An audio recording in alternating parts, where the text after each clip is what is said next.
One of the highest paid actors in the country होतो मी. Hindi TV करायचो तेव्हा. Career base म्हणून मराठीकडे बघत नव्हतो. मराठी करायचा नाही मुद्दा नव्हता, कोणी विचारलं नाही, मी केलं नाही, माझं हिंदीत उत्तम चाललं होतं. गिरगावातलं घर आहे, मध्यमवर्गीय माणसं आहोत, पैशाला पैसा जोडून मोठा होतो. जेव्हा सेव्हिंगमधनं पहिली काय गोष्ट घ्यायची तर मी 21व्या वर्षी घर घेतलं, मग गाडी घेतली. शाळा म्हणून आम्ही जे करू शकतो ते सगळं त्याच्यासाठी करतो. तो माझ्या वेगळ्या एक्झाम्स व्हायच्या. गिरगावातलं घर हे कुठल्याही देवळापेक्षा कमी नाही. एअर कंडिशन बेडरूम ही सुखाची व्याख्या नाही आहे. खेळीमेळीने राहता येणं ही सुखाची व्याख्या आहे. पण रोज बाहेर जायचो, मिरवणुकी निघायच्या, लोक पाया पडायचे, लोक डोक्यावर घ्यायचे. पहिल्यांदा हेलिकॉप्टरमध्ये बसलो तेव्हा 10 वर्षाचा होतो. पहिल्या मजल्यावरच्या डबल डेकरच्या बाल्कनीतल्या पहिल्या रोनी मुंबई बघणं हा आमचा विरंगुळा होता. आजही मला घरी एक काम रोज करावं लागतं. इधर केर काढणं किंवा भांडी लावून ठेवणं किंवा कपड्यांच्या घड्या करणं. मग पार्थोदादा असं म्हणले की ठीक आहे, अभी ये चलाएगा तो नाना का डुप्लिकेट बिठाते. क्योंकि नानाला काही झालं तर काय ना, म्हणजे सेटवर. मी त्यांना भेटून परत बाहेर पडलो, तेवढ्यात त्यांचा एक असिस्टंट बोलवत आला की अरुणाजीने बुलाया. तर म्हणलं तू क्या कर रहा है? तर मी म्हटलं कशात? सब बोलती हो रे असं म्हणून त्यांनी मला सेकंड लीड म्हणून कास्ट केला देश में निकला हुआ चांद. सो ती गुलामी मुस्तफाची पुण्य आहे. समांतर ही फिल्मसाठी करायला मोठी गोष्ट आहे, पण टेलिव्हिजनवर मांडायला छोटी गोष्ट आहे. आणि हा मधला फॉर्मॅटच नव्हता भारतात.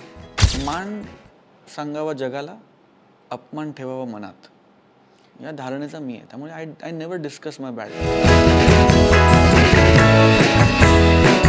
नमस्कार, मी प्रणाली मोरे. लोकमत फिल्मीच्या या मंचावर नो फिल्टर या आमच्या विशेष शोमध्ये आज आपण भेटणार आहोत आपल्या सगळ्यांचा आवडता, अर्थात त्याचं तो कसा आहे, काय आहे, त्याने काय काम केलं आहे तुम्हा आम्हा सगळ्यांना माहिती आहे. त्यामुळे आपण थेट गप्पा मारायला त्याच्याशी घेणार आहोत. आपल्या सगळ्यांचा लाडका स्वप्नील जोशी आज आपल्या भेटीला आलाय. स्वप्नील, तुझं खूप खूप स्वागत. धन्यवाद, थँक्यू सो मच. मी जसं म्हटलं की तुझी ओळख विशेष, तू काय केलंयस, तू काय सिनेमे केलेस, तू अभिनेता आहेस, निर्माता आहेस, हे सगळ्यांना आता माहिती आहे. पण मला ना आमच्या या नो फिल्टरमध्ये पडद्यामागचा स्वप्नील पण जाणून घ्यायला आवडेल, कारण आमचा शोच आहे नो फिल्टर. त्यामुळे तुझं बालपण खूप इंटरेस्टिंग आहे. त्यामुळे सुरुवात आपण तिथपासून करूया. अगदी थोडक्यात मला तुझ्याकडनं जाणून घ्यायला आवडेल. हेही आता खरं तर लोकांना खूप माहिती आहे, पण झावबाची वाडी, लक्ष्मीबाईची चाळ, 2 नंबरची खोली, कॉमन टॉयलेट, अशी सुरुवात. सकाळी बादली घेऊन परसाकडला जाण्याची लाईन लावायची, तिथून सुरुवात केली. दूध आणायला सकाळी 5:15ला दूध केंद्रावर जायला लागायचं. पाणी यायचं सकाळी 4:45 ते 5, 5:10, 5:15, तेवढ्यात मग उठून आंघोळी वगैरे उरकायच्या. 10 बाय 10ची खोली होती. आता कॉम्पॅक्ट लिव्हिंग वगैरे असं मोठे मोठे शब्द आहेत, पण गिरगावात राहणारा माणूस तेव्हापासून कॉम्पॅक्ट लिव्हिंग करतोय. कारण जी रात्री गाद्या घालून बेडरूम असायची, तीच सकाळी गाद्या गुंडाळल्या की लिव्हिंग रूम व्हायची. तीच थोडं साईडला गेलं की किचन व्हायची. त्याच्यातच एक छोटीशी मोहरी होती. Toilet like I said common होतं. सो त्या गिरगावातल्या चाळीतनं झावबाची वाडी, लक्ष्मीबाईची चाळ, आमच्या एरियाला 4 चाळी म्हणतात, कारण त्या 4 चाळींचा एक क्लस्टर आहे ते. सो त्या 4 चाळीत राहणारा एक मुलगा, तिथून सुरुवात होती आणि तिथून आता इथे आहे. गिरगावला जाणं होतं आता, कारण आता ट्रॅफिक, आता जस्ट आपण ट्रॅफिकचा किस्सा ऐकला, पण आता गिरगावला जाणं त्यामुळे होतं का? हो हो हो, 100% होतं. अजूनही रात्री अनेकदा खूप जवळच्या मित्रांना, मैत्रिणींना, काही इंटरव्ह्यू करणाऱ्या लोकांना, म्हणजे BBCनी माझा एक इंटरव्ह्यू घेतला होता 6 महिन्यांपूर्वी. त्यांना मी रात्री 11:30-12 वाजता आम्ही गिरगावात गेलो आणि सगळे झोपलेले असताना ते सगळं शूट केलं.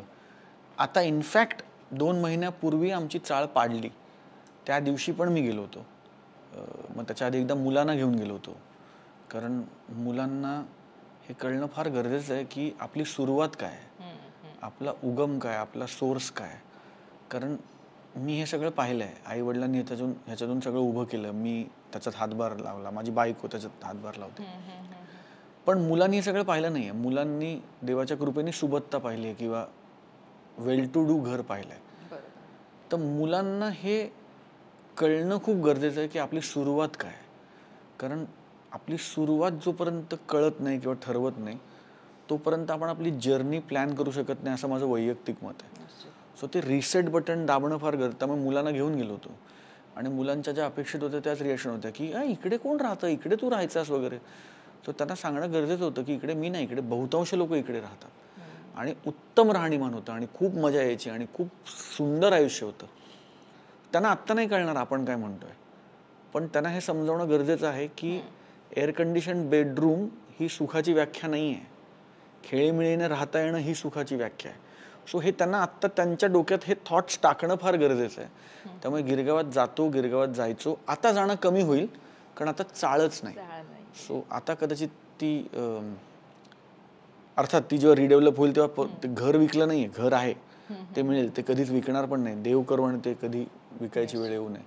कारण त्या वास्तूनी भरभराट पाहिली, त्या वास्तूंनी प्रोग्रेस पाहिलाय, त्या वास्तूंनी बळ दिलंय उडायला, झेप घ्यायला.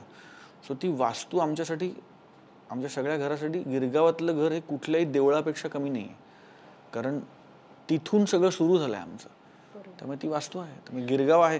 मी गमतीत असं म्हणतो की तुम्ही गिरगावकरला गिरगावच्या बाहेर नेऊ शकता, पण तुम्ही गिरगावकराच्या मनातनं गिरगाव कधीच बाहेर काढू शकत नाही. तू आता काही शब्द इथे वापरले जे आपण बेसिकली मी चाळीत मोठी झाली त्यामुळे मला ते पटकन कळले. जसं आपण आंघोळ करायचो ती जागा असते मोरी.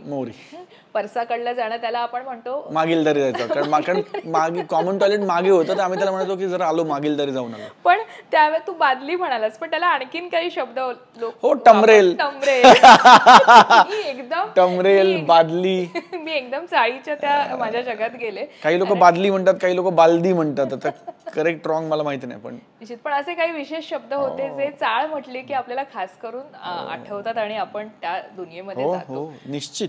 बरं, तुझ्या या सगळ्या प्रवासात आई बाबा तुझ्या नेहमी सोबत होते आणि आता आहेत. कारण तू आता नुकतीच आईसाठी पण खास एक पोस्ट लिहिली होती जी खूप प्रचंड आवडली आम्हाला. कारण असं खूप कमी पाहायला मिळतं आजच्या जगात. आपण इतके बिझी असतो ना, आईला थँक्यू म्हणायचं नसतं, पण त्यांच्याशी जे आपण असतं ना की त्यांनी आपल्यासाठी केलंय किंवा ते करतायत त्या प्रती त्यांना काय हवं असतं आपल्याकडून, तर प्रेम हवं असतं. प्रेमाचे शब्द हवे असतात जे आज आपण घाईच्या या दुनियेत आणि धावपळीच्या दुनियेत आपण विसरून जातो. पण तू ते खास करून केलंस. पण मला आई बाबांविषयी आणि थोडक्यात तुझ्याकडनं, तुझ्यासाठी प्रत्येकासाठी ते खास असतात, पण त्यांच्याविषयी आज तुझ्याकडनं जाणून काय मला असं वाटतं की अत्यंत क्लिशे उत्तर आहे ती. कारण सगळ्या आपल्या प्रत्येक मराठी माणसासाठी, हे सगळ्यांसाठीच खरं तर जगभर थोड्याफार फरकाने, पण मराठी माणसाला थोडी ती जास्त ओढ आहे घरची असं मला वाटतं. आपल्याकडे ओलावा थोडा जास्त आहे मराठी माणसाकडे. तर आई बाबा म्हणजे सर्वस्व आहेत. आईबाबांनी माझा उच्चांक पण पाहिला आहे आणि आईबाबांनी माझा डाऊनफॉल पण पाहिला आहे. लोकांना माझं यश दिसलं आहे, माझं अपयश आईवडिलांनी पाहिलं आहे. लोकांना मला मिळणारा मान सन्मान दिसला आहे. माझा अपमान आईबाबांनी माझ्याबरोबर सहन केला आहे आणि पचवला आहे. लोकांना माझ्या हिट फिल्म्सच्या नंतरचं सेलिब्रेशन दिसलं आहे, पण माझ्या फ्लॉप फिल्म्स नंतरचं डिप्रेशन माझ्या आईवडिलांनी पाहिलं आहे. माझ्या चांगल्या कामाला मिळालेले पैसे, त्याच्यातनं आलेल्या गोष्टी सगळ्यांनी पाहिल्या आहेत. पण ज्या कामाचे कधी पैसेच मिळाले नाहीत किंवा ज्या कामाचा कधी मोबदलाच मिळाला नाही, पण काम तर मनोभावे केलं आणि त्याचे न मिळालेले पैसे मग त्या तंगीच्या दिवसात आईबाबांनी आर्थिकदृष्ट्या तारून नेलं आहे. सो आईबाबा थँकफुली त्यांचं आणि माझं नातं बदलत गेलं. आधी ते आईबाबा होते, मग बाबांची भीती वाटायची, मग आई बेस्ट फ्रेंड होती. तिथून ते आता आई बेस्ट फ्रेंड आहे, पण आता बाबा अत्यंत घट्ट मित्र झालेत. ते म्हणतात ना की मुलाच्या चपला वडिलांना व्हायला लागल्या वगैरे, ते जे म्हणतो की मग तो मित्र होतो, ते खऱ्या अर्थाने मला अनुभवायला मिळतंय. आणि ह्याचं कौतुक किंवा ह्याचं श्रेय माझं कमी आहे, आई वडिलांचं जास्त आहे. त्यांनी स्वतःला बदलतं ठेवलं माझ्यासाठी. ते म्हणजे मी जर जाऊन आईला म्हटलं की मला अमुक अमुक मुलगी आवडते आणि अमुक अमुक मुलीला मला आय लव्ह यू म्हणायचंय, तर तेव्हा तिचं मोठेपणा आहे की ती त्या आईच्या भूमिकेतून बाहेर येऊन मैत्रीण व्हायची. तेव्हा ती मला जज नाही करायची, तेव्हा ती मला मैत्रीण म्हणून सल्ला द्यायची आणि मग ती परत आई म्हणून सांगायची की नाही नाही हे पण फसवायचं नाही, तिच्या डोळ्यातनं पाणी नाही पाहिजे, व्हॉट एव्हर. सो ह्या रोल्स त्यांनी चेंज करत राहणं हे त्यांचं कौतुक आहे. जे लोक माझ्या आईवडिलांना ओळखतात, माझे मित्र फिल्म लाईन मधले बाहेरचे, त्या सगळ्यांना कळेल मी काय म्हणतोय. कारण माझ्या अत्यंत जवळच्या मित्रमैत्रिणींचे माझे आईवडील पण तितकेच जवळचे मित्र आहेत. म्हणजे अनेक ऍक्टर ऍक्ट्रेसेस आहेत आपल्याकडे जे इंडिपेंडेंटली वडिलांना फोन करून त्यांच्याकडनं सल्ले विचारतात. मला माहिती नसतं की अमुक झालंय, हिचा फोन आला होता की ह्याचा फोन आला होता. सो माझं आईवडिलांबरोबरचं नातं अत्यंत फ्लुइड आहे, अत्यंत घट्ट, अत्यंत टाईट आहे. आणि मला असं वाटतं की मी जर काही आज जे काही चांगलं वाईट काम करतोय त्याच्या मागे आईवडिलांचे संस्कार हा अत्यंत मोठा त्याच्यातला घटक आहे. तू नेहमी तुझ्या मुलांसोबतचे काही व्हिडिओ शेअर करत असतोस, त्यांना फिरायला नेतोस वगैरे. मला तुझ्या लहानपणीचे काही गिरगावातले काही किस्से, तू आईचा बाबांचा हात पकडून खास करून जायचास आणि ते ठरलेले अड्डे होते, असे काही खास तुला आता इथे शेअर करावेसे हो, वाटतील? अनेक गोष्टी होत्या. आमच्या इकडनं 66 नंबरची डबल डेकर बस निघायची गिरगावातनं.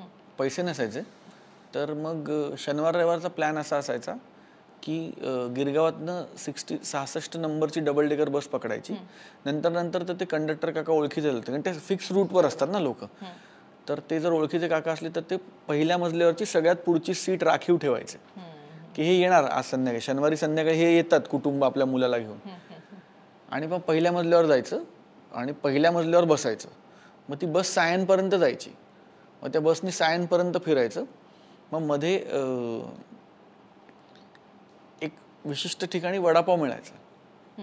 मग तिकडे सायनला उतरलं की तिकडे फिरायचं, वडापाव घ्यायचे 2, मग वडापाव खायचे 2-3 वडापाव तिघांनी मिळून.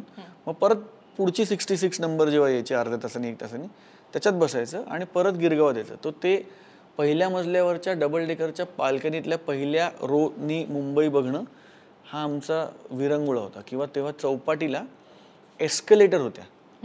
आता सगळीकडे एस्केलेटर आल्या, तेव्हा आता काय अप्रूप नाही. माझ्या लहानपणी चौपाटीला एस्केलेटर्स लागल्या होत्या. तर कारण बिनपैशाचे खेळ करायचे ना, पैसे नव्हते आईवडिलांकडे. तर मग मला घेऊन जायचं, खायचं घ्यायचं बरोबर डब्यात, कारण मी खायचो नाही. मग मला एस्केलेटरवरनं असं की अब कशी वर जाते, आपोआप कशी वर जाते, असं त्या साईडला न्यायचं. ब्रिज क्रॉस करायचा, रस्ता म्हणजे ब्रिजवर. मग या एस्केलेटरनी खाली यायचं, परत रस्ता क्रॉस करायचा, परत या एस्केलेटरनी वर जायचं. असं आम्ही 1.5-2 तास फिरायचो. कारण कुठेही जायला अदरवाईज तेवढे पैसे नसायचे ना. म्हणजे सर्कसला काय रोज नाही नेऊ शकत, किंवा राणीच्या बागेत रोज नाही जाऊ शकत, कारण त्याला खर्च आहे. तर किंवा आमच्याकडे गोराराम मंदिर होतं, आहे अजूनही. ते आता चाळ तुटली, पण गोराराम मंदिर वाडीतनं बाहेर पडलं की पहिलं एकीकडे गोराराम मंदिर, एकीकडे काळाराम मंदिर, म्हणजे नावच ती आहेत त्या मंदिरांची. तर गोराराम मंदिराला लागून आहे ती झावबावाडी, म्हणून त्याचं नाव झावबा श्रीराम मंदिर असं आहे. पण त्या देवळात जायचं तर सकाळी तिकडे छान पक्षी यायचे, कबूतर यायची किंवा चिमण्या यायच्या. मग त्यांच्याशी खेळत बसायचं. आई देवळात बसायची आणि बाहेर लक्ष असायचं माझ्यावर त्या देवळाच्या प्रांगणात. मग तिकडे खेळत बसायचं त्या कबूतर, ती पक्षी उडायचे, मी धावत गेलो की. मग मी परत आलो की ते परत येऊन बसायचे, कारण तर तोच खेळ होता. सो अशा गिरगावातल्या खूप डेफिनेट लगोरी खेळायचो, पावसात आबाधुबी खेळायचो, गणपतीला लोकांच्या घरी जाऊन वर्गणी मागायचो, सकाळी रस्ता झाडायला मदत करायचो. मोठी मुलं मांडव घालायची तेव्हा त्यांना सुतळच ने, कोणाची तरी पावभाजीची प्लेटच उचलून ठेव, हे सगळं केलं. सो आय थिंक आईबाबांबरोबरच्या अशा खूप आठवणी. बरं, लहान वयात तू स्टार झालास, म्हणजे एक वलय आलं तुझ्या भोवती, जे फार कमी मुलांच्या वाट्याला येतं. त्यावेळेचं तर फारच कमी. म्हणजे आता बरीच मुलं स्मार्ट आणि पटकन सगळ्या गोष्टी अवेलेबल असल्यामुळे त्याचा एक प्रवाह जास्त वेगाने आहे. पण त्यावेळेला म्हणायला लागलं तर तू लहान होतास तेव्हा खूप कमी मुलं दिसायची प्रामुख्याने, किंवा त्याचं एक प्रमाण कमी होतं, आणि ते स्टार पण तू अनुभवलंयस. तर मला त्याविषयी जाणून घ्यायला आवडेल की लाड किती व्हायचे, रुबाबात वावरायचास का, आणि कसा होतास एकंदरीत? खूप लाड व्हायचे बाहेर, घरी नाही लाड व्हायचे. घरी आजही, म्हणजे हे इंटरव्ह्यू पुरतं नाहीये, हे मी अत्यंत नम्रपणे सांगतोय, आजही मला घरी एक काम रोज करावं लागतं. इधर केर काढणं, किंवा भांडी लावून ठेवणं, किंवा कपड्यांच्या घड्या करणं. मला आजही, आता देवाच्या कृपेने 3-4 माणसं आहेत काम करायला, पण तो शिस्तीचा भाग आहे की तुझं घर आहे हे तुला वाटलं पाहिजे. तर त्याचा कनेक्ट काय, किंवा सकाळी उठलं तर चादरींच्या घड्या घालून ठेवून बेड नीट करून मग रूमच्या बाहेर यायचं. कुठलं तरी एक काम आजही मला, म्हणजे मेसेज येतो संध्याकाळी की कपडे वाळत घालायचे ठेवून दिलेत, आलास की वाळत घालून टाक, किंवा वाळत घातलेले कपडे काढलेत पण घड्या करून ठेव झोपायच्या आधी. तर मला असं वाटतं की ते रिसेट बटन आहे. कारण एकुलता एक मुलगा होतो, तर पहिल्यापासून आईने असं वाढवलंय की हे मी मुलगा आहे, हे माझं काम नाही, हे तर मुली करतात वगैरे, हे कधीच नव्हतं. म्हणजे आई अजून फटकवेल मला मी असं बोललो तर. त्यामुळे मला भांडी घासता येतात, मला धुणं धुता येतं, मला मुलांचा लंगोट बदलता येतो, मला शिशू साफ करता येते, मी दोन्ही मुलांना आंघोळी मी घातल्या आहेत, मला पावडर टीट लावता येते, मला मुलांना रडलेल्या मुलाला झोपवता येतं, मला त्याची मान न धरलेलं जर बाळ असेल तर त्याची मान न धरता बाळाला घेता येतं, मला घरची सगळी कामं येतात. मला स्वयंपाक खूप येत नाही कारण तो मी पण भाजी चिरून दे किंवा नंतरचं ओटा आवरून घे हे रेग्युलरली करतो. सो हे आजही करतो, ह्याला चूक नाही, ह्याला पर्याय नाही. हे आजही करतो मी, रोज रोज करतो. मुळात ह्याच्यात काहीतरी मी ग्रेट करतोय ही भावनाच घरी नाही आहे. त्यामुळे लहानपणी ते कौतुक व्हायचं वगैरे ते सगळं बाहेर व्हायचं. घरी आलो की आई सांगायची की घरात घरच्यासारखं राहायचं. गिरगावातलं घर आहे, मध्यमवर्गीय माणसं आहोत, पैशाला पैसा जोडून मोठा होतोय, पैसा साठवून मोठा होतोय, तर फालतूगिरी म्हणून कदाचित हेच संस्कार असतील की कदाचित मी जेव्हा गोष्टी घ्यायला सुरुवात केली तेव्हा मी आधी घर घेतलंय मग गाडी घेतली. जेव्हा सेव्हिंगमधनं पहिली काय गोष्ट घ्यायची तर मी 21व्या वर्षी घर घेतलंय मग गाडी घेतली. मला असं वाटतं की हे फ्लूक नाही आहे, हे ह्या सगळ्याचं आउटकम आहे. बरोबर. तर काही लाडबीड नाही व्हायचं, घरी काय अजूनही होत नाहीत. रामायण आणि श्रीकृष्ण याच्यामुळे तुझ्या भूमिका केल्यास त्याच्यामुळे तू आवडायचंस. त्यामुळे मलाही आता इथे सांगायला आवडेल की मी तुझी फॅन होते आणि अचानक हा मुलगा दिसणं बंद झाला थोडे दिवस असं आपण, कारण कट्टू आपण काय लहान वयात आई बाबा दाखवणार ते बघतो ना, आणि खूप वाईटही वाटलं होतं. त्यामुळे मी तुला आता सांगून टाकते की हा दिसत नाही आणि कट्टू नंतर तू दिसलास आणि खूप एवढं आवडायचंस त्यावेळेला सगळ्यांना. म्हणजे त्यावेळेच्या आपल्या जनरेशनचं मी एक तुला एक प्रतिनिधित्व म्हणून सांगते. पण मला तुला इथे आणखीन विचारायला आवडेल की रामायण श्रीकृष्ण या मालिका सगळ्यांना माहितीये की तू बऱ्याच मुलाखतीमधनं म्हटलंयस, पण तो स्टारडम कसा होता तुझं, ते रोजचं शेड्यूल कसं असायचं? अनबिलिव्हेबल होता तो तसा स्टारडम. आता आय डोंट थिंक टीव्ही शाळा आणि हे सगळं तू कसं हँडल करायचंस आणि कसं जायचं? शाळा हँडल करायची मला, कारण मी ज्या शाळेत होतो त्या शाळेचं नाव आहे BJPC, Beramji Jijubhai Parsi charitable institution. Parsi management असणारी शाळा आहे. मला अत्यंत अभिमान आहे की मी त्या शाळेचा विद्यार्थी आहे. त्या शाळेच्या आमच्या प्रिन्सिपल होत्या RPF ड्रायव्हर मॅडम. त्यांचं नावच म्हणजे इनिशियल्स RPF होते आणि ड्रायव्हर आडनाव होतं त्यांचं. इतकी प्रोग्रेसिव्ह बाई होती. जेव्हा मला रामायणात माझं कास्टिंग झालं, 9 वर्षाचा होतो मी, 5वी-6वीत होतो मी, तर बाबा शाळेत गेले भेटायला की असं असं आहे. तेव्हा रामायण वॉज अ रेज. तेव्हा ती बाई, म्हणजे आता त्या वारल्या दुर्दैवाने, पण ती इतकी प्रोग्रेसिव्ह बाई होती. तर ती म्हणली की मिस्टर जोशी, तुमचा मुलगा काहीतरी अभूतपूर्व करतोय आणि भल्या भल्यानं ही संधी मिळत नाही, तर तुम्ही प्लीज त्याला हे करू द्या. शाळा म्हणून आम्ही जे करू शकतो ते सगळं त्याच्यासाठी करू. तर माझ्या वेगळ्या एक्झाम्स व्हायच्या, मला वेगळं शिकवायचं, टीचर्स वेगळं शिकवायचे मला माझ्या वेळेप्रमाणे, आणि हे सगळं श्रेय माझ्या शाळेला आहे. कारण आमच्याकडे तर 7 पिढ्यात कोणी केलंच नव्हतं. त्यामुळे हे आल्यावर करायचं काय, आणि आईबाबांचं ठाम म्हणणं होतं की देवाच्या कृपेने ह्यावर घर चालत नाही आहे, त्यामुळे तू शिक्षण सोडून हे कर वगैरे, हा ऑप्शन मलाही शिकायला आवडत होतं. पण शाळेनीच असा पवित्रा घेतल्यामुळे माझा प्रॉब्लेमच नाही झाला. मी जेव्हा मुंबईत यायचो शनिवार रविवार, तेव्हा माझ्यासाठी शिकवण्या लागायच्या. जेव्हा कुठलंही एक्स्ट्रा फी माझ्याकडनं, सगळ्या शिक्षकांचे आभार की त्यांनी तेव्हा मला, कारण सगळ्यांसाठी आनंदाची गोष्ट होती की आमच्या शाळेचा मुलगा रामायणात काम करणार आहे, आमच्या शाळेचा मुलगा आता प्रभू श्री रामचंद्रांच्या मुलाचं काम करणार आहे. कारण उत्तरखंड म्हणजे उत्तर रामायण जे आहे त्याचे हिरो लवकुश आहेत. म्हणजे प्रभू श्रीरामन हे आहेतच, ते ते ते देवच आहेत, पण उत्तर रामायण ही ह्यांची गोष्ट होती, मुलांची गोष्ट होती, अश्वमेध यज्ञ आणि ते सगळं.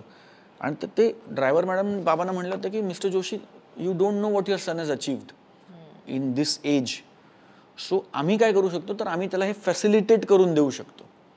त्यामुळे सुपर स्टारडम, मला तर आठवतच नाही की मी कसा तो स्टारडम झेलला आहे.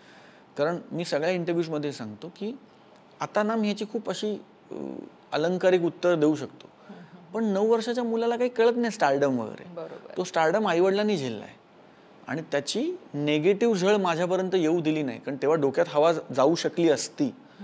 पण हे जे आई करायला लावायची ना की घरी आल्यावर केर काढायचा, घरी आल्यावर धुणं धुवायचं, घरी आल्यावर, मला वाटतं की हे ते संस्कार होते, ते डोक्यातनं काढायचे, की ती सतत जमिनीवर आणायची मला रोज. आता आपण हुशार म्हणून समजू शकतो की अच्छा हे तिने केलेला डिव्हाइस होता ते संस्कार करायला. पण रोज बाहेर जायचो, मिरवणुकी निघायच्या, लोक पाया पडायचे, लोक डोक्यावर घ्यायचे, पहिल्यांदा हेलिकॉप्टरमध्ये बसलो तेव्हा 10 वर्षाचा होतो आणि एक 50 वेळा हेलिकॉप्टरमध्ये बसलो त्या दरम्यान. त्यामुळे आता हेलिकॉप्टरमध्ये बसायचं वलय नाही वाटत, कारण 10व्या वर्षी 50 वेळा बसलोय. कारण जो मिनिस्टर बोलवायचा तो हेलिकॉप्टर पाठवायचा, हेलिकॉप्टरने जायचं, हेलिकॉप्टरने यायचं, प्रायव्हेट चार्टर्स असायची, कारण प्रभू श्री रामांची मुलं यायची. तर ते मी माध्यम होतो त्यांच्यासाठी व्हायचं. पण ते सगळं केल्यामुळे आणि एकीकडे इकडे हे रूटेड संस्कार असल्यामुळे तर ते स्टारडम खूप कमाल होतं, पण ते कधी डोक्यात नाही गेलं असं मला वाटतंय. म्हणजे मराठीतला चॉकलेट हिरो आम्ही तुला म्हणतो, पण तू काही सिनेमांमधनं तुझी ती इमेज बदलून दाखवलीस लोकांना. आपण त्याविषयी पुढे बोलूच. पण मला तुला विचारायचंय की जसं मी म्हटलं की मी तुझी त्यावेळेला फॅन होते, बरेच त्या गटातली सगळी मुलं, आणि आपल्यासारखंच कुणीतरी बाबा किती हँडसम आहे, किती छान आहे ना तो मुलगा, किती गोड आहे. म्हणजे त्यावेळेला हँडसम नाही, किती गोड आहे ना, किती गोड दिसतो ना. सो मला तुला विचारायचंय की शाळेच्या त्या याच्यात नंतर मोठा झाल्यावर कॉलेजमध्ये तू जे काम करत होतास, तू हँडसम, तुझं जसं जसं तू मोठा होत गेलास ते लुक तुझे बदलत गेले आणि तितकेच ते लोकांना आवडत गेले. तर त्या गोपिकांचा मेळावा जो भोवती तसाच असायचा तुझा, आणि तू कसा तो, मला काही मुलाखतीतनं आम्ही ऐकले आईला पण फोन यायचे वगैरे तुझ्या, आणि आई त्याला खूप छान उत्तर द्यायची. हां, म्हणजे मला असं वाटतं की त्या वयात ते व्हावं ते चांगलं आहे. ते नाही झालं तर प्रॉब्लेम आहे. तर ते त्या वयातलं जे आहे ते सगळं व्हायचं. म्हणजे तेव्हा लँडलाईन होते ना, तर तेव्हा एक 200-200 मिस कॉल यायचे. मग आई किंवा बाबांनी फोन उचलला तर कोणीच बोलायचं नाही. मी उचलला तर बरोबर मग समोरनं जे काही यायचंय ते यायचं. मग इथनं मी काही बोलायचो नाही, कारण छोटीशी खोली होती गिरगावातली. कारण फोन आला लँडलाईन तेव्हा घर तेच होतं ना 10, त्यामुळे म्हणजे एवढीच खोली होती. तर त्याच्यात काय प्रायव्हसी असणार ना. म्हणजे मी किती बोललो तरी तुला ऐकू जाणार ना मी काय बोलतो ते. मग मी काही बोलायचो नाही. मग आई बाबांना कळायचं की अच्छा गर्लफ्रेंडचा फोन आहे किंवा. सो गोपिकांचा मेळावा मला असं वाटतं की होताच आहेच, आणि मला असं वाटतं राहीलच. त्याला काही करू नाही शकत. बरं, मला तुला विचारायला आवडेल आणखीन एक की कसं असतं ना की कृष्णा मालिका, म्हणजे तू हिंदीत खूप, एक मराठी मुलगा हिंदीत असल्यामुळे ते प्राऊड त्यावेळी लोकांनाही आवडायचं. नंतर लोकांना कळायचं, नंतर असं म्हणायचं जोशी अण्णावर नाही नाही गुजराती असणार. हो, गुजराती. नाही, मग जेव्हा कळलं लोकांना की हा मराठी आहे, तेव्हा तो मराठी पब्लिकमध्ये, प्रेक्षकांमध्ये एक अभिमानाचा हे होता की अरे आपला मराठी मुलगा हिंदीमध्ये एवढं काम करतोय.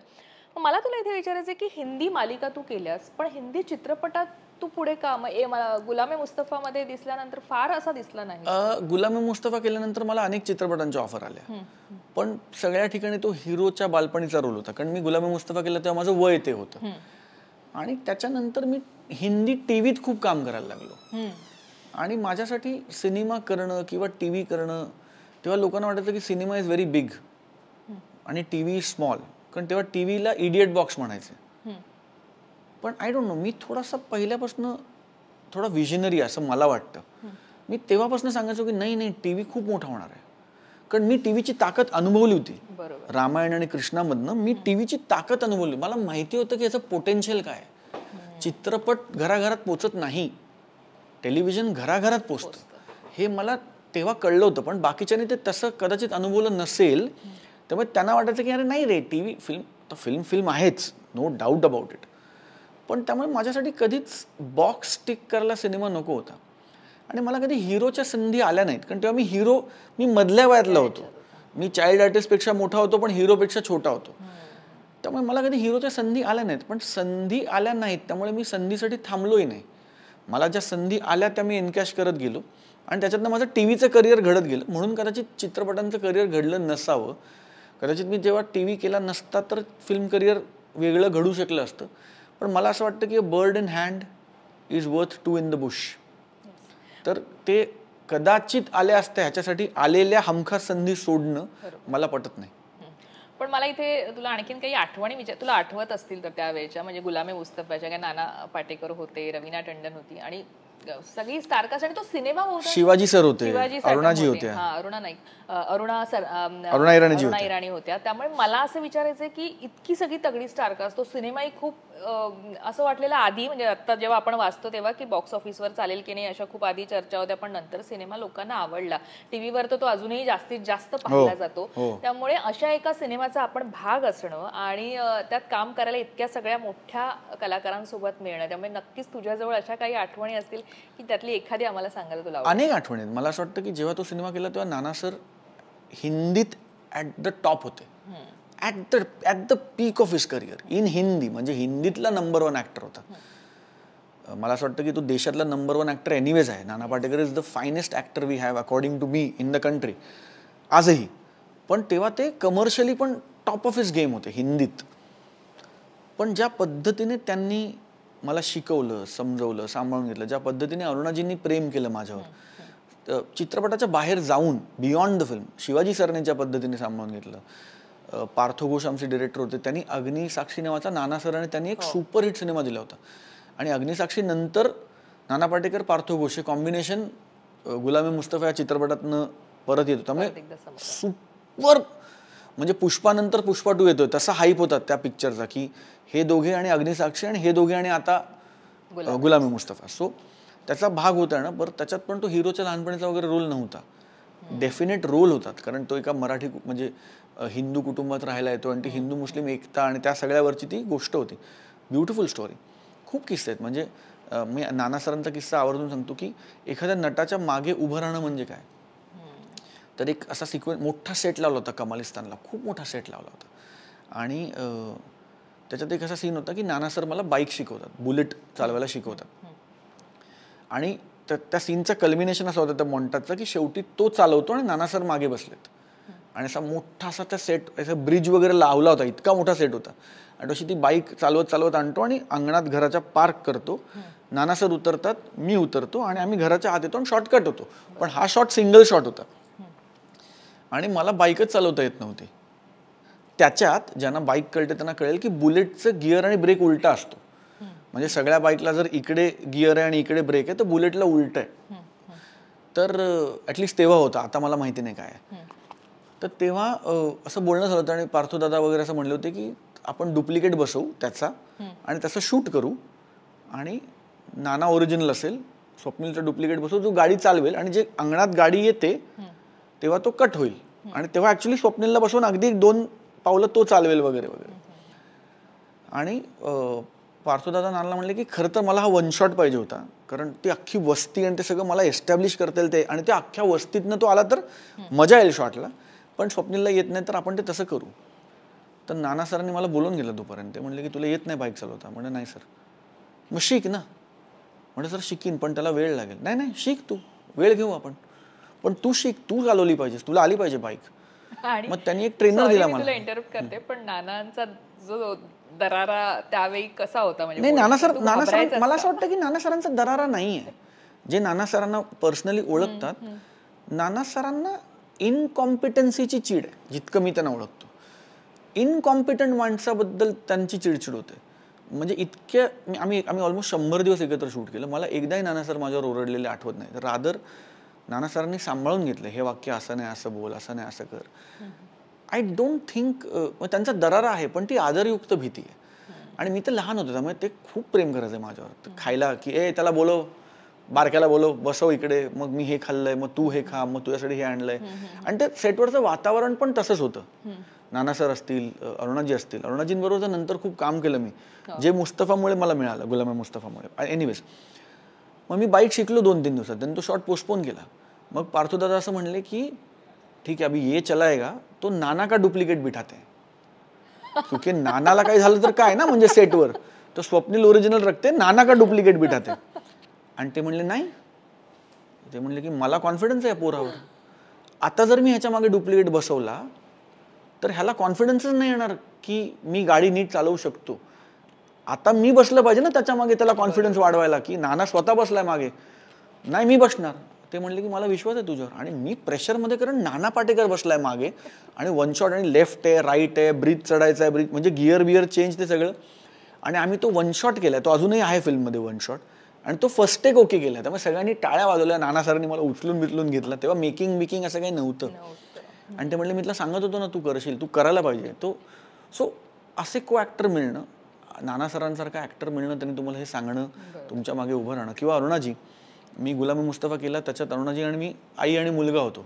नंतर आमचं तसंच रॅपो बनला. म्हणजे त्या एक सिरियल करत होत्या, देश में निकला होगा चांद, तेव्हा त्या प्रोड्युसर होत्या. तर त्यांनी त्या शूट करत होत्या आणि मी शूट करत होतो. मॅग्नम स्टुडिओ नावाचा एक स्टुडिओ होता अंधेरीत, आता आहे की नाही मला माहिती नाही. तर वरती माझं वेगळं शूटिंग चाललं होतं, खाली त्यांचं एका वेगळ्या शोचं शूटिंग चाललं होतं. आणि तेव्हा ते हा शो प्लॅन करत होते, लंडनला शूट होणारा पहिला हिंदी शो. आणि मी त्यांना भेटायला गेलो, कारण ओळख होती. अरे बेटा कैसा है तू, कितने टाइम के बाद वगैरे वगैरे म्हणून. आणि मी त्यांना भेटून परत बाहेर पडलो, तेवढ्यात त्यांचा एक असिस्टंट बोलवत आला की अरुणाजीने बुलाया है. तर मला म्हटलं तू क्या कर रहा है. म्हटलं की मी अमुक अमुक करतोय, छोटीशी सिरियल आहे, संपणार ती 13 एपिसोडची. तेव्हा 13 भागांच्या मालिका असायच्या. पासपोर्ट है तेरे पास. म्हटलं हाँ मेरे पास पासपोर्ट है. ये नंदिता है, नंदिता मेहरा, आता जी खूप मोठी डायरेक्टर, त्यांची असिस्टंट होती. नंदू बच्चे का पासपोर्ट ले, मुझे ये चाहिए. तर मी म्हटलं कशात, सब बोलती हूँ रे असं म्हणून त्यांनी मला सेकंड लीड म्हणून कास्ट केला देश में निकला हुआ चांद में. सो ती गुलामी मुस्तफाची पुण्याई आहे, ज्याच्यात त्यांनी मला आणि नंतर तो सेकंड लीड बघता बघता मेन लीड झाला, कारण गोष्ट फिरली. आणि लंडनमध्ये शूट झालेला पहिला शो, मी 2-2.5 वर्ष लंडनला शूट केला तो शो. सो ही सगळी गुलामी मुस्तफाची पुण्याई आहे. अरुणाजी आजही माझ्या टचमध्ये आहेत, मी आजही त्यांच्या अत्यंत म्हणजे फॅमिलीचा भाग आहे. ही पुण्याई गुलामी मुस्तफाची आहे असं मला वाटतं. तेच मला तुला विचारायचं स्वप्नील, इतकं सगळं हिंदीत काम केल्यानंतर खूप छान सगळं सुरू होतं आणि आता तर मराठीतला सुपरस्टार म्हणून तुझ्याकडे पाहिलं जातं. पण मला कुठेतरी ना तुझा करिअरचा एक ग्राफ पाहिला तर असं वाटतं की मराठीत तुझी एंट्री खूप लवकर व्हायला हवी होती. हो, झाली का? मी खूप वर्ष मराठीत काम करत नव्हतो. आणि परत तेच की मराठी करायचा नाही मुद्दा नव्हता, कोणी विचारलं नाही, मी केलं नाही. माझं हिंदीत उत्तम चाललं होतं. माझं काय व्हायचं म्हणजे ह्याचं श्रेय माझ्या आईला आहे. परत मी झीचा एक कार्यक्रम केला होता, तिकडे संजय मोनेनी माझी मुलाखत घेतली होती. त्यांनी मला हा प्रश्न विचारला होता, तेव्हा हे उत्तर खरं तर मी दिलंय, पण आपल्या ओघाने. तर मला मराठी मालिका करण्याचं किंवा चित्रपट करण्याचं श्रेय हे आईचं आहे. कारण मी हिंदीत खूप काम करत होतो, खूप पैसे कमवत होतो, खूप म्हणजे one of the highest paid actors in the country होतो मी. हिंदी TV करायचो तेव्हा. मिस्टर अँड मिस TV नावाचा एक कॉन्टेस्ट झाला होता, तो मी जिंकलो होतो. त्यामुळे खूप अप्रतिम काम करत होतो. पण मी काही केलं आणि आईला सांगितलं ना घरी येऊन, तर आई मला म्हणायची की हां ते ठीक आहे, पण मराठीत काम करशील तेव्हा मी मानेन. आणि मला असं वाटतं की अरे आई कळतंय का, मी भारतातल्या 3 ॲक्टर्सपैकी एक आहे जो एवढे पैसे घेतोय. ठीक आहे रे, मराठीत काम कर वगैरे. आणि तेव्हा मराठी सिनेमे असे बनायचे नाहीत. तेव्हा संजय नार्वेकर असतील, भरत जाधव असतील, मकरंद अनासपुरे असतील, त्यांचे चित्रपट खूप चालायचे. त्या बाजाचे चित्रपट बनायचे जे त्यांचे खूप धमाल चालायचे. माझा तो बाजच नाही, त्यामुळे मला आणि कोणी मला विचारायचं नाही. मी एक चित्रपट केला होता चेकमेट नावाचा, जो संजय जाधव, तो तसा हिंदाटलेला चित्रपट त्याला बनवायचा होता. पहिला मराठी नाही, माझा पहिला मराठी चित्रपट मानिनी, जो कांचन अधिकारीने, गिरिजाची पहिली फिल्म, गिरिजाने कॅमेरा पहिल्यांदा फेस केला मानिनीत. तीच काहीतरी 16-17 वर्षाची होती आणि मी काहीतरी 20-22 वर्षाचा होतो. तर मानिनी केला होता, पण तो असा एक्का दुक्का केला सिनेमा. मग एक चेकमेट केला होता, तो संजयनी परत, त्याला हिंदी ऍक्टर पाहिजे होता तिकडे, ज्याला ते ग्लॅमर आहे, आणि म्हणून त्यांनी विचारलेलं आणि त्याचं मला स्टेट अवॉर्ड वगैरे मिळालं. पण असं एक ऑफ केलेल्या गोष्टी होत्या. मुंबईचा पहिला भाग केला होता, तो खूप चालला होता, पण परत तसं एक वन ऑफ फिल्म होती. आणि हिंदीत माझं उत्तम चाललं होतं, त्यामुळे मराठीकडे मी कधीच करिअर बेस म्हणून मराठीकडे बघत नव्हतो. आणि आई सारखं म्हणायची की नाही मराठी कर. आणि माझा एक मोठा शो संपला सब टीव्हीवर, शाबुद्दीन राठोड की रंगीन दुनिया, पापड नावाचा मी एक मोठा शो केला. मग तो शो जस्ट संपला होता. तो 1.5-2 वर्ष तो शो चालला आणि तो खूप गाजला आणि पॉप्युलर झाला वगैरे वगैरे वगैरे. आणि तो शो संपला आणि ना मी दमलो तो डेली सोप करून 2 वर्ष. मग सजेंद्र झूठ मत बोलो जी सुमितची सिरियल, त्याच्यात मी एक मोठा एक्सटेंडेड कॅमिओ केला होता, तो खूप आवडला लोकांना. ते संपल्यानंतर मला ना 1 वर्षाचा आराम पाहिजे होता. मी असं म्हटलं की मी आता 1 वर्ष TV नाही करणार आहे. खूप बॅक टू बॅक 6-7 वर्ष TV आणि डेली सोप. आणि एका पॉईंटला मी 3 डेली सोप लीड करत होतो. तर मी म्हटलं की मी नाही करत, मी 1 वर्ष आराम करतो. आणि मी आईला म्हटलं की मी 1 वर्ष आराम करतो, मी TV नाही करणार. या वर्षी ना मी 1 मराठी फिल्म करतो आणि 1 मराठी नाटक करतो. कारण मला त्याच्या आधी चंदू सर जेव्हा भेटायचे तेव्हा ते मला म्हणायचे की नाटक कर, ते सगळं ठीक आहे, नाटक कर. आणि मी त्यांना नेहमी म्हणायचो की सर मी करीन, पण मला नाटकासाठी जेव्हा तालमीला मी 30 दिवस देऊ शकेन ना, तेव्हा मी नाटक करेन. प्रयोग तर वगैरे होतीलच ऍडजस्ट, पण तालीम मला 30 दिवस जेव्हा करता येईल, 30 दिवस तालीम, जो आता कॉन्सेप्टच नाही नाटकात, तेव्हा मी नाटक करेन, तेव्हा मी तुमच्याकडे येईन. आणि ते म्हणते की मी वाट बघतोय, पण तू नाटक कर. तेही माझ्या डोक्यात होतं. त्या दरम्यान मराठीत का आलो ते थोडं मोठं उत्तर, पण मला माफ कर. पुलं सन्मान मिळतो, पुलं सन्मान आहे पुण्यात, तर ते त्या वर्षीपासून पुलं तरुणाई सन्मान जाहीर करत होते. म्हणजे त्यांच्यातलाच एक तरुणाई सन्मान, म्हणजे अजून एक सन्मान जो तरुणाईला असेल.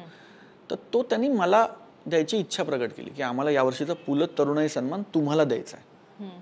आणि जी खूप मोठी गोष्ट आहे. पुलंच्या नावाचा सन्मान मिळणं ह्याच्यासारखं नटाचं भाग्य नाही.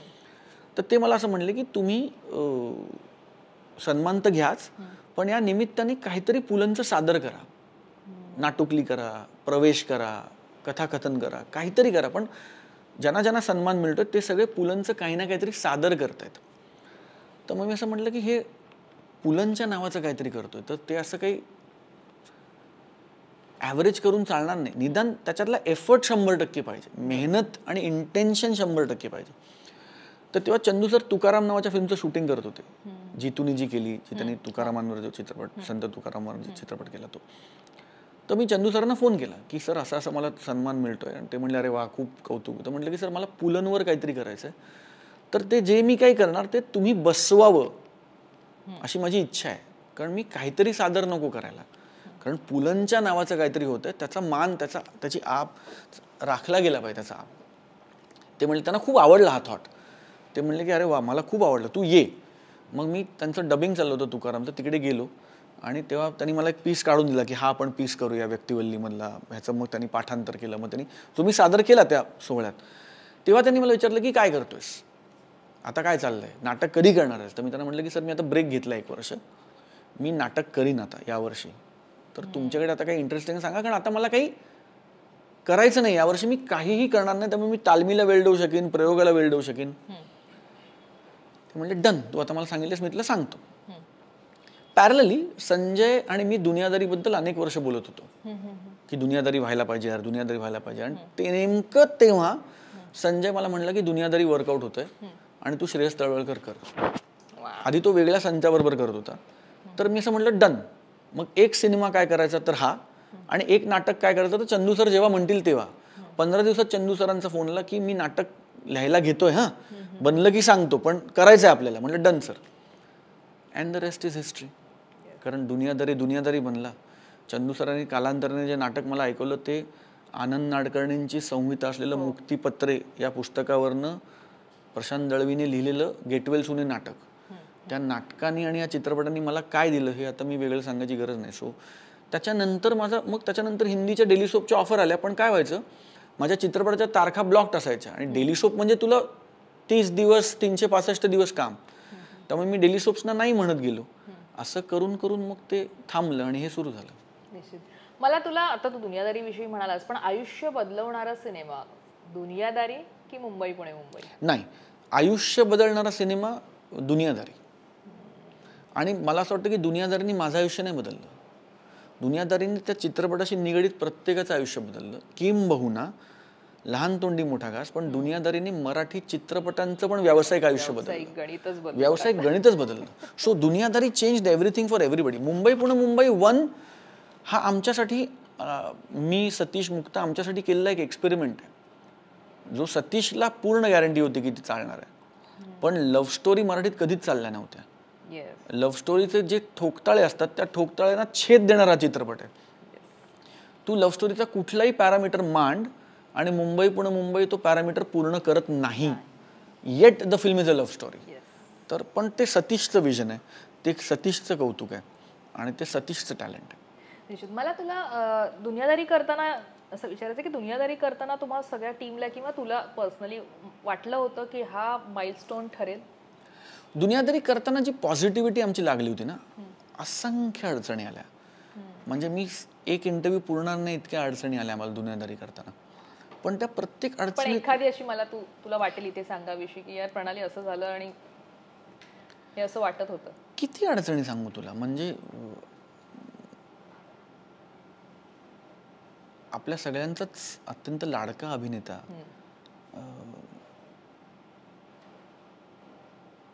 आनंद दुनियादारीच्या शूटमधनं निघाला आणि तो गेला, ज्याच्यानंतर टेक्निकली आम्ही सिनेमा बंद केला होता. सो किती अडचणी सांगू. म्हणजे माणूस गेला ग, एक धडधाकट माणूस गेला, अत्यंत लाडका नट गेला, मित्र गेला. माझा तरी एवढा मित्र नव्हता जवळचा, पण संजय वगैरेचा अत्यंत म्हणजे पिक्चर बंद पडलं होतं आमचं. सो अशा किती अडचणी मी तुला सांगू. पण प्रत्येक अडचणीवर काही ना काहीतरी तोडगा निघत गेला आणि जी पॉझिटिव्हिटी फिल्मला लागली तर आम्हाला ही खात्री होती की या चित्रपटात काहीतरी वेगळं घडतंय. काहीतरी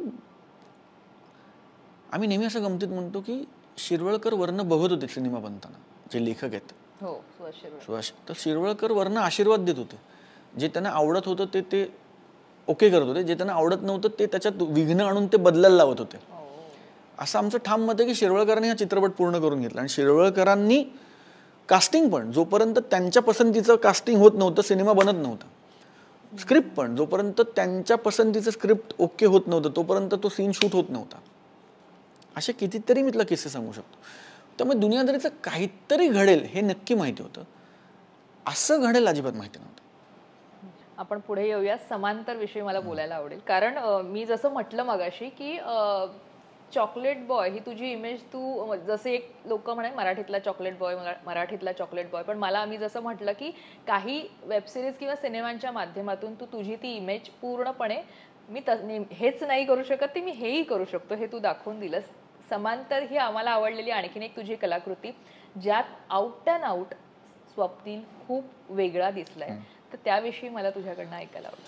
परत तेच, आणि त्रास होतो का अशा भूमिका? हो 100%. परत तेच, दुनियादारी जसं संजय मला अनेक वर्ष ऐकवत होता. म्हणजे संजय तर या लेवलला होता की मी नाही करणार फिल्म, तू नको करू फिल्म, पण कोणीतरी दुनियादारीवर फिल्म करायला पाहिजे यार. इतकी प्युअर भावना होती संजयची. तशीच सतीशची भावना होती की समांतरवर काहीतरी व्हायला पाहिजे. मी आणि सतीश अनेकदा याबद्दल बोलायचो, मुंबई करताना पण बोलायचो की दादा समांतर पे कुछ होना चाहिए यार, समांतरवर काहीतरी व्हायला पाहिजे. पण आमचा बेसिक प्रॉब्लेम हा होता की समांतर ही फिल्मसाठी करायला मोठी गोष्ट आहे, 2 तासात सांगायची गोष्ट नाही आहे. पण टेलिव्हिजनवर मांडायला छोटी गोष्ट आहे, 1000 भागांची गोष्ट नाही आहे समांतर. आणि हा मधला फॉर्मॅटच नव्हता भारतात. मधला फॉर्मॅट OTT नसल्यामुळे मधला फॉर्मॅटच भारतात नव्हता.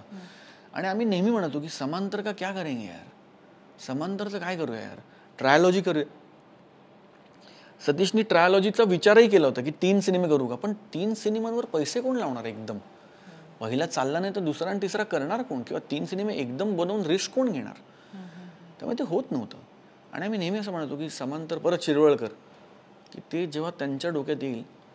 आणि पॅरलली MX प्लेअर आला. आणि MX प्लेअर तेव्हा मी GSIMS नावाच्या एका कंपनीबरोबर जोडला गेलो होतो. अर्जुन सिंग बरान आणि कार्तिक निशांदार, अजूनही GSIMS कंपनी. आता मी त्यांच्याशी व्यावहारिकदृष्ट्या जोडले, अजूनही खूप चांगले मित्र आहेत. सो अर्जुन, कार्तिक आणि MX इथे असं एक असा योग जुळून आला की त्यांना मराठीमध्ये एंट्री करायची होती MX प्लेअरला.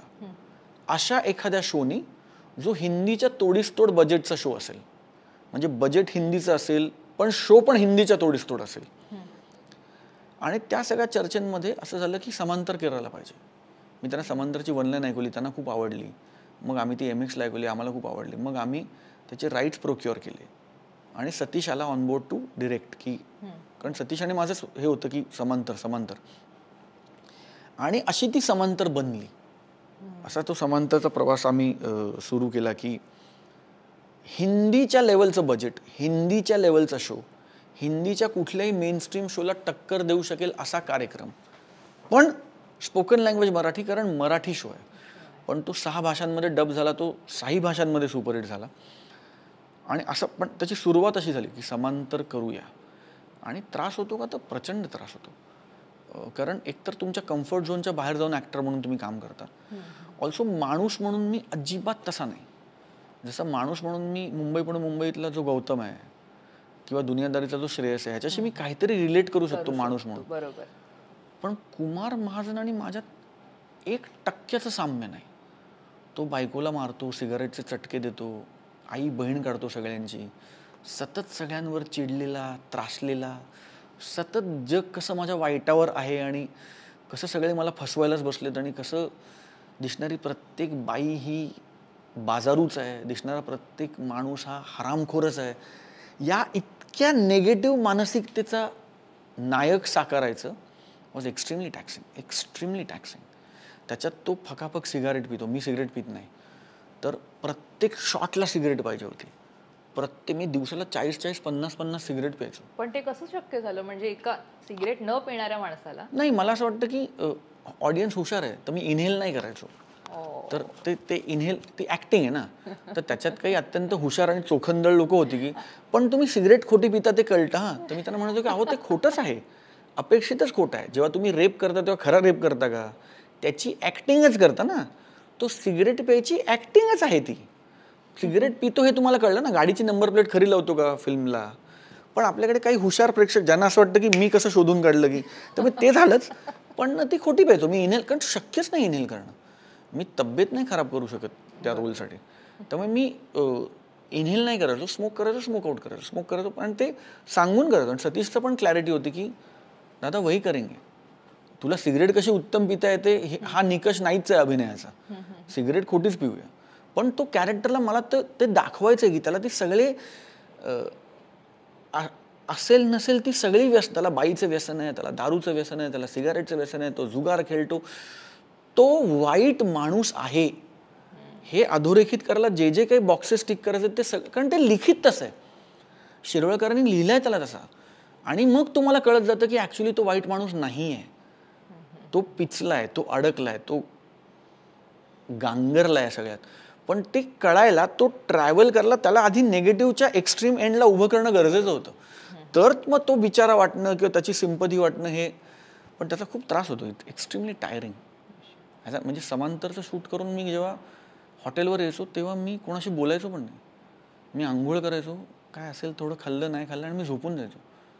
किंवा मी तेव्हा खूप स्वामींचा जप खूप ऐकला आहे, किंवा खूप नामस्मरण खूप केलं आहे, किंवा खूप स्तोत्र मी खूप स्वतःला पॉझिटिव्ह ठेवण्याचा, कारण म्हणजे एक सीन होता मला आठवते की ती तेजू होती बायको, तेजू काहीतरी बोलते आणि तो ऐकत नाही, तो भानगन तिच्या कानाखाली आवाज काढतो. आणि मी सतीशशी अर्धा तास आर्ग्यू करत होतो की का मारतोय तो तिला, काही म्हणजे काही घडलंच नाही, तो का मारतोय, ती ना वेडवाकडं काही बोलले. तो म्हणला की नाही तोच सीन आहे स्वप्नील, की काही घडलंय आणि मारतोय, तर म्हणजे मारण्याचं लॉजिक दिलं जाऊच शकत नाही, पण निदान समजण्यासाठी गेले, अच्छा ती शिवी दिली ना तिने मग तो असं हे नाही, तो विक्षिप्तच आहे. तर ते इतकं करणं डिफिकल्ट होतं. आणि असं मला असं वाटतं की प्रत्येक character gives you something and takes something away from you as an actor. Samantar took away lot of peace from my life for those 2 years. आपण जसं तुझ्या कारकिर्दीतील काही कलाकृतींविषयी बोलतोय, तसंच तुझ्या आयुष्यात काही महत्त्वाची माणसं आहेत ज्यांच्याविषयी तुला आपुलकी, प्रेम, जिव्हाळा असणारच. मी वाचनातनं किंवा जो काही तुझ्याविषयी आम्ही रिसर्च केला या मुलाखतीसाठी, त्यातनं आम्हाला पहिलं ती व्यक्ती आहे म्हणजे जे आमच्या वाचनात आलंय की श्रीकृष्ण मालिका साकारताना कंसाची भूमिका करणारे विलासराज यांचा तुझ्या आयुष्यात खूप महत्त्वाची भूमिका आहे. तर ती मला तुझ्याकडनं जाणून घ्यायला आवडेल की तुझं काय नेमकं जवळचं कनेक्शन. विलास काका त्या काळातला मोठा ऍक्टर, आणि त्यांनी रामायणामध्ये लवणासूर नावाच्या एका राक्षसाची भूमिका केली होती. त्या दरम्यान त्यांनी मला आमच्याकडे गणपतीत नाटुकली सादर करताना पाहिला होता. म्हणून विलास काकांनी चौकशी करून सांगितलं होतं की मला ह्या मुलाला माझ्या नाटकात घ्यायचं. तेव्हा ते हा स्वर्ग 7 पावलांचं नावाचं एक नाटक करत होते, याचे काही निवडक प्रयोग ते करत होते मे महिन्याच्या सुट्टीत टाईप्स. तर तेव्हा विलास काकांबरोबर मी ते नाटक केलं. मी 7-8 वर्षाचा होतो. तेव्हा रामानंद सागर 1 वर्षानंतर शूटिंग करायला लवकुशसाठी मुलं शोधत होते. आणि माझ्या नकळत विलास काकांनी माझ्या नाटकातला एक फोटो तिकडे दिला ऑफिसमध्ये. त्यामुळे मला जो उत्तर रामायणातला रोल मिळाला, तो मिळाला माझ्या मेहनतीने असला तरी त्याचा श्रीगणेश हा विलास काकांनी केला आहे. त्यामुळे विलास काका इज लाईक द, काय म्हणू आपण त्याला, त्यांच्या पुढाकारांनी माझा फोटो तिथपर्यंत पोचला आहे हे. त्यामुळे he is very special. Unfortunately ते नाहीत आता, ते वारले. त्यांचंही माझ्यावर इतकं प्रेम होतं की त्यांना जेव्हा मुलगा झाला तेव्हा त्यांनी त्यांच्या मुलाचं नाव स्वप्नील ठेवलंय. वा. तू आत्ता म्हणालास त्याच्यामुळे जसं त्यांच्याविषयी म्हणालास तशी दुसरी व्यक्ती आहे म्हणजे सचिनजी पिळगावकर. त्यांच्यासोबतचं तुझं बॉन्डिंग खूप वेगळं आहे. तर ते मला जाणून घ्यायला आवडेल की पहिली भेट त्यांच्यासोबतची, किंवा हतकर्दी मालिका तू केली होतीस मला वाटतं त्यांची, आणि त्याच्यानंतर ते सगळं पुढचं सुरू झालं नातं तुमचं की काय? मला असं वाटतं की परत ह्याचं श्रेय रीटा बादुरींना आहे. मी अमानत नावाचा एक शो करत होतो जो खूप गाजला. त्याच्यात मी हिरोचा धाकटा भावाचा role, second lead. Sanjeev Bhattacharya त्यांचा कॅम्पस नावाचा एक शो होता, त्याच्यात मी माझ्याकडे काय झालं, देवाच्या कृपेने मी एकदा ज्याच्याबरोबर काम केलं त्यांनी मला वारंवार काम दिलं. जर तू आजही माझा पॅलेट पाहिलंस कामाचं, तर मी खूप दिग्दर्शकांबरोबर काम नाही केलंय, पण एकेका दिग्दर्शकाबरोबर मी 4-4, 5-5 सिनेमे केलेत. सतीश बरोबर 4-5 गोष्टी केल्या आहेत, संजय बरोबर 4-5 गोष्टी केल्या आहेत, स्वप्ना बरोबर 4-5 गोष्टी केल्या आहेत. So I have constantly, my directors have repeated me, my producers have repeated me. So तसंच म्हणजे कमिंग टू दॅट, मी अमानत नावाचं सिरियल करत होतो आणि रीटाताई त्याच्यात होत्या. रीटाताई त्याच्यात माझी आई करत होत्या, म्हणजे हिरोला, म्हणजे हिरो आणि त्याचा धाकटा भाऊ त्यांची आई रीटाताई करत होत्या. आणि रीटाताईंबरोबर खूप चांगला रॅपो आणि खूप चांगलं एकदम खूप प्रेम, आईसारखंच प्रेम माया करायच्या त्या. तेव्हा त्या हातकर्दी नावाची एक सिरियल करत होत्या सचिनजींकडे, जी आजी आजोबा आणि नातवांवरची सिरियल होती. दारासिंग आजोबा, त्या आजी, महेश ठाकूर वडील, शिल्पा तुळसकर आई आणि ती 2 लहान मुलं. आणि नेमकं तेव्हा आपण आता म्हणतो बघ जनरेशन गॅप, लीप घेतो, लीप वगैरे म्हणतो बघ टीव्हीला, तर तेव्हा नेमकं असं होत होतं की मुलं आता मोठी दाखवायची होती आणि टीनेजर्स दाखवायची होती. त्यामुळे एक नातू एक नात असं ते मोठे होत होते. आणि ती गोष्ट ती आजी आजोबा आणि ते नातवंड आणि त्यांच्यामध्ये पिचलेले आईबाप अशी ती कॉमिक टेक होती. आणि आजोबा आणि नातू ही ॲक्च्युअली त्याचा फ्लो होता. तर रीटाताईंनी मला न सांगता सचिनजींना सांगितलं की आमच्या अमानतमध्ये जो सेकंड लीड करतो ना, तो पोरगा सुपर्ब आहे. कोण आहे? अरे मराठीच मुलगा आहे, स्वप्नील जोशी. मग एकदा त्या मला म्हणलं की मी हातकर्दीचं शूटिंग करते, तुला सचिनजींना तुला भेटायचं आहे. मग मी आणि बाबा आम्ही हातकर्दीच्या शूटिंगला गेलो होतो. सचिनजी मला भेटले, माझ्याशी बोलले आणि तो रोल मला मिळाला. रीटाताईंमुळे मला हातकर्दी मिळाला. पण हातकर्दीच्या शूटिंगपासून सचिनजींनी माझं जे वागणं पाहिलं, जे ऐकलं, जे संस्कार, आई वडील, त्या सगळ्यात ते आणि मी इमोशनली जवळ आलो. मग सुप्रियाताईंची ओळख झाली, मग सुप्रियाताईंबरोबर बॉन्डिंग झालं, मग घरी येणं जाणं झालं. असं करत करत करत मला असं वाटतं की ते कुठली लाट लागून दगड तुटला हे सांगणं जसं कठीण आहे, तसं कुठल्या पॉईंटला सचिनजी आणि मी बाप आणि मुलगा झालो हे सांगणं थोडं डिफिकल्ट आहे. पण आय थिंक ते त्या प्रोसेसमध्ये झालं की त्यांना माझ्यात काहीतरी चांगलं दिसणं असणार, मला त्यांच्यात काय चांगलं दिसलं हे जगजाहीर जगाला दिसतं त्यांच्यात चांगलं काय, पण त्यांना माझ्यात काहीतरी चांगलं दिसलं. त्यांना मी नेहमी असं म्हणतो की मला सचिनजी फादर फिगर वाटतात. हे कौतुक नाही आहे.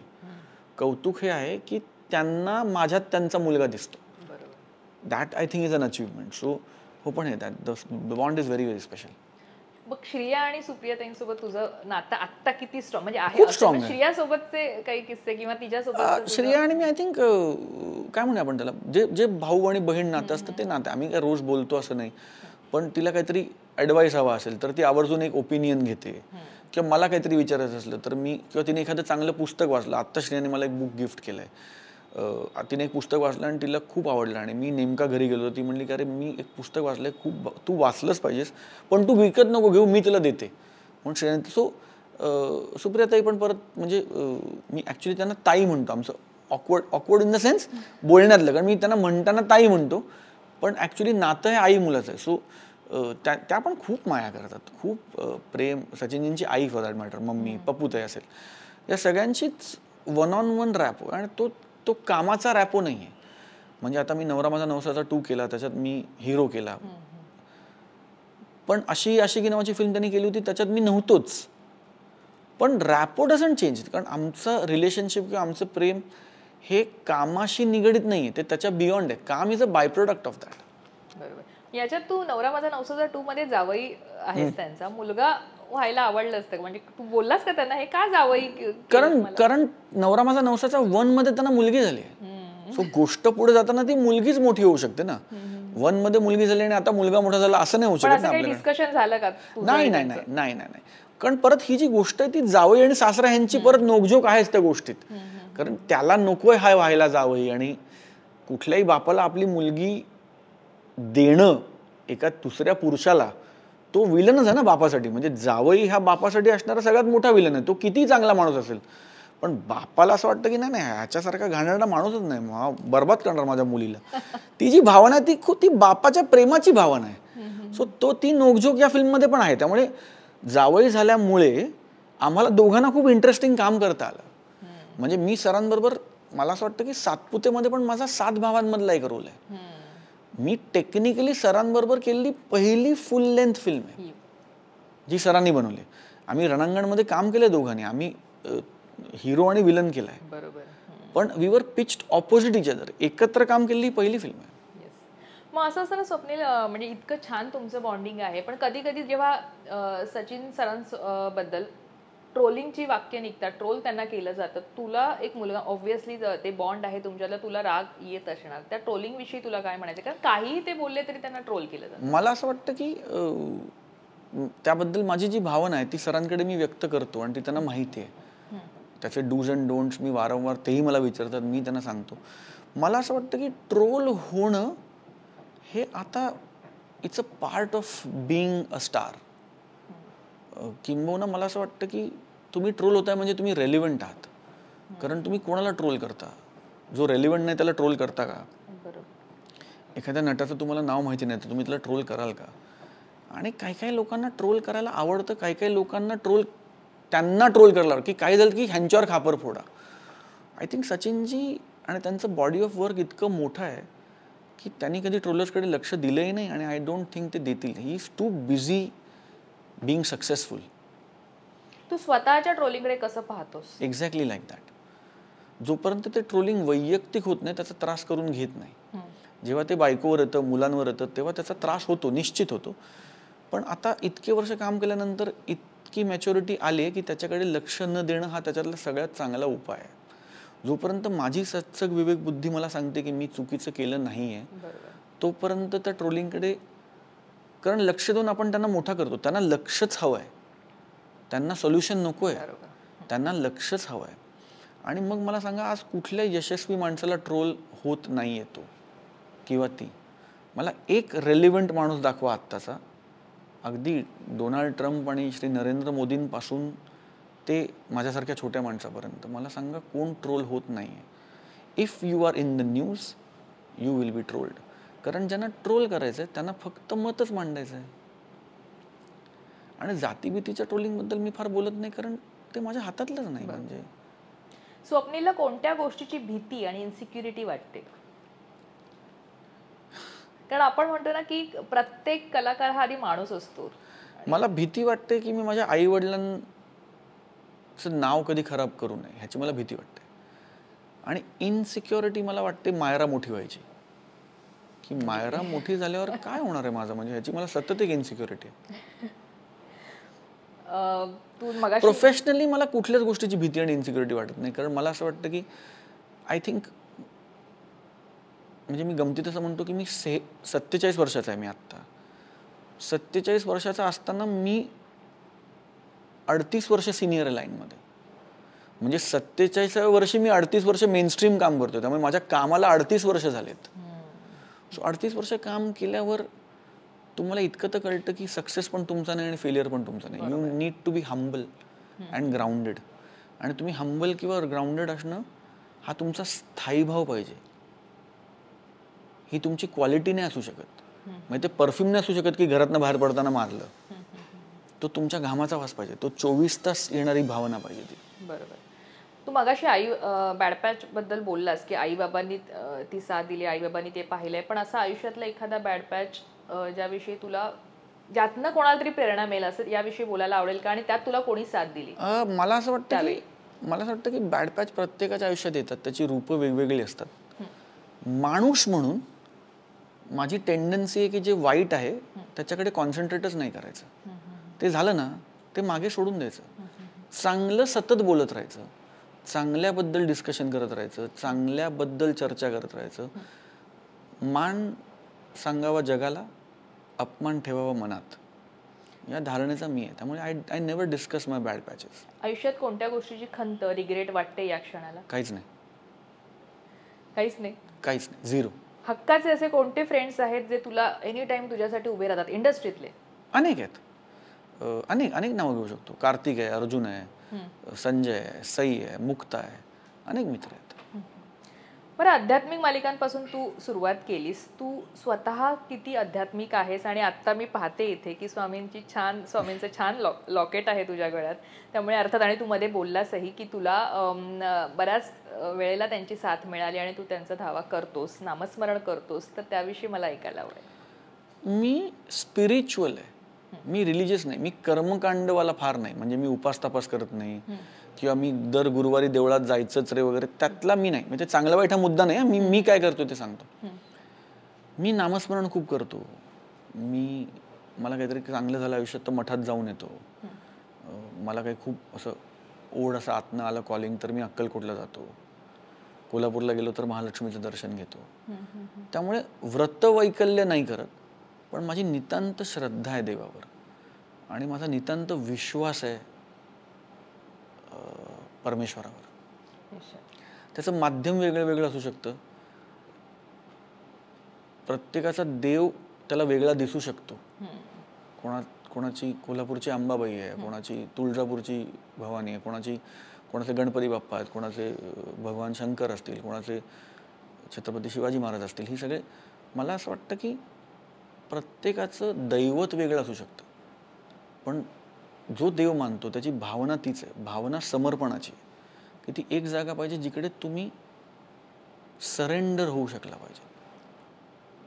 सो त्याच्यात माझी नितांत श्रद्धा आहे देवावर. बरं लीना, तुझ्या पाठीशी कायम आहे, तू बऱ्याचदा बोलतोसही, पण स्वप्नील लीनासाठी काय काय करतो आणि त्यांच्यातलं ते नातं कसं आहे? मला असं वाटतं स्वप्नील लीनासाठी काय करतो हे लीनाला विचारलं पाहिजे, कारण मी सांगणं चुकीचं ठरेल. पण Leena is my best friend. Leena आणि मी नवरा बायको म्हणून एकत्र आलो. I think today we are best friends. Today we are म्हणजे मी गमतीत असं म्हणतो, ज्यांनी फ्रेंड्स पाहिले त्यांच्या लक्षात येईल की we started as Chandler and Monica, but today we are Chandler and Joey. So we are best friends. Nonsense बोलू शकतो तिच्याशी, नॉनसेन्स बोलते ती माझ्याशी. काही इनिबिशन नाही, काही बॅगेज नाही. लीना माझं घर सांभाळते आणि घर सांभाळते खूप असं शॅलो वाक्य आहे, त्याचा अर्थ खूप डीप आहे. कारण माझं काम असं आहे की मी सातत्याने घराबाहेर असतो आणि माझ्या घरी माझे आई वडील आणि माझी 2 मुलं ही ओके आहेत, त्यांचं सगळं ओके सुरू आहे, ह्याचा पॅरामीटर लीना आहे माझ्यासाठी. So Leena takes care of my kids, Leena takes care of my parents, Leena takes care of herself for me. आणि for that I will always be indebted to Leena. कारण हे मी नाही करू शकत, किंबहुना हे ती करते म्हणून मी जे करतोय ते करू शकतो. मी आज 20 दिवस बॅग उचलतो आणि घरातनं बाहेर पडतो आणि एक फोन करतो की हां ओके ना, हां ओके ओके. सो त्या ओकेमध्ये हा कॉन्फिडन्स आहे की ती जेव्हा ओके म्हणते तेव्हा सगळं ओके आहे. इतकं तिने त्या घराला स्वतःला दिलंय, इतकं ती त्या घराशी एकरूप आहे, जिच्या जीवावर मी उड्या मारू शकतो. So that I am extremely thankful to and always be thankful to Leena for that. निश्चित. हे वर्ष पाहिलं 24 निर्माता म्हणूनही तू तितकाच दमदारपणे आमच्या समोर आलास. तर या सगळ्याकडे तू कसं पाहतोस? झालं, संपलं वर्ष. याकडे आता लोक बघतील, आपण पुढच्या वर्षीकडे बघू. पण निर्माता म्हणून किती तुला एक चांगला अनुभव मिळाला किंवा काय शिकलास? मी अनेक ठिकाणी बोलतो, जे मला ओळखतात त्यांना माहिती आहे की मी गेली 10 वर्ष निर्मिती करतोय. मी नाव पहिल्यांदा लावलंय.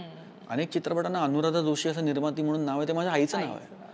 सो मी निर्माता नवीन नाही झालोय, मी पहिल्यांदा नाव लावलंय. कारण मला मनापासून असं वाटतं की पैसा लावण्यापेक्षा नाव लावणं ही मोठी गोष्ट आहे.